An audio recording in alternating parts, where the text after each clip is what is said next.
Raj TV நேயர்கள் அனைவருக்கும் அழகிய காலை வணக்கம். ஸ்ரீ ராமகிருஷ்ண பரமஹம்சர் நம்ம விவேகானந்தர் அவர்களுடைய குரு.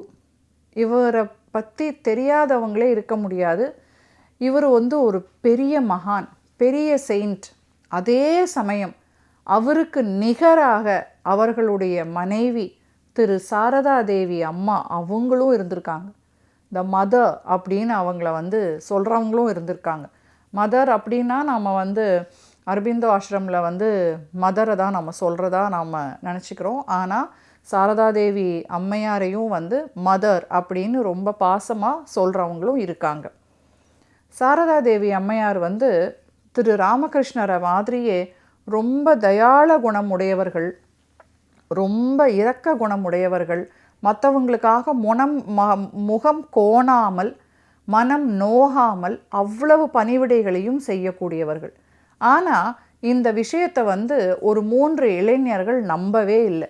அது எப்படி ஒரு பெண்மணி எப்போ பாரு வேலை செஞ்சுக்கிட்டே இருக்க முடியும், அதுவும் மற்றவங்களுக்காகவே அவங்க வேலை செஞ்சுக்கிட்டு இருப்பாங்களா, இப்படி ஒரு தியாக மனப்பான்மையோடு எப்போ பாரு மற்றவங்க தேவை அறிஞ்சு ஒருத்தங்களால் எப்படி நடக்க முடியும், இதை நாங்கள் நம்பவே மாட்டோம், நாங்கள் அவங்கள சோதனை பண்ண போகிறோம் அப்படின்னு முடிவு பண்ணிட்டு அம்மா சாரதா தேவி அம்மையார் இருக்கிற அந்த ஊருக்கு அவங்க இறங்குறாங்க. அவங்க இறங்கின நேரம் இரவு நேரம், நல்ல மழை பெய்கிற ஒரு நேரம். அப்போ அம்மையாருடைய வீடு எங்கே இருக்கும், யாரை கேட்கலாம் அப்படின்னு பார்க்கும்போது ஒரு முதிய பெண்மணியை அவங்க இதில் சந்திக்கிறாங்க. அந்த பெண்மணிகிட்ட கேட்குறாங்க, நாங்கள் சாரதா தேவி அம்மாவை பார்க்குறதுக்கு வந்திருக்கோம், அவங்க வீட்டுக்கு போகணும் அப்படின்னு. வாங்க நான் அழைச்சிட்டு போகிறேன் அப்படின்னு அந்த பெண்மணி கூட்டிகிட்டு போகிறாங்க. ஒரு வீட்டுக்குள்ளே போகிறாங்க. அம்மா வந்துடுவாங்க கொஞ்ச நேரத்தில்.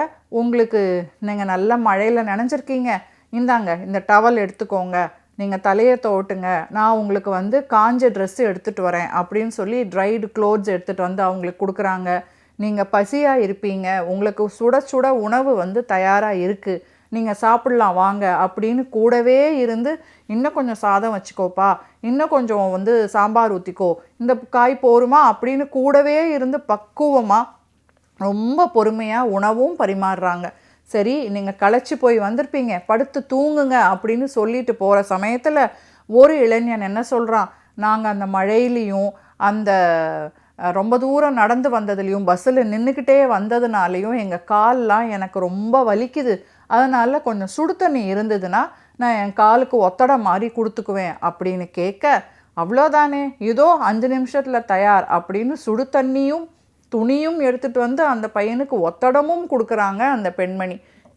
இப்போ நீங்கள் உறங்குங்க, காலையில் நாம் அம்மாவை தரிசிக்க போகலாம் அப்படின்னு சொல்லிட்டு அவங்க போயிடுறாங்க. காலையில் இந்த 3 பிள்ளைகளும் எழுந்து அவர்களுடைய காலை கடன்களை முடிச்சுட்டு வெளியே பார்த்தா ஒரு க்யூ இருக்குது. அந்த க்யூவோட பிகினிங்கில் ஒரு பெண்மணி இருந்து அந்த க்யூவில் இருக்கிறவங்களுக்கெல்லாம் உணவு பரிமாறிட்டு இருக்காங்க. இந்த 3 இளைஞர்களும் அந்த க்யூவை ஜாயின் பண்ணிக்கிறாங்க. அம்மாவை பார்க்க போகிறாங்க அப்படிங்கிற ஒரு உத்வேகம், ஒரு சந்தோஷம். இந்த அம்மா எப்படி இருப்பாங்க, அவங்க என்ன மாதிரியான ஒரு பெண்மணியாக இருப்பாங்கன்னு விதவிதமான எண்ணங்கள் இவங்க மனசில் ஓடுது.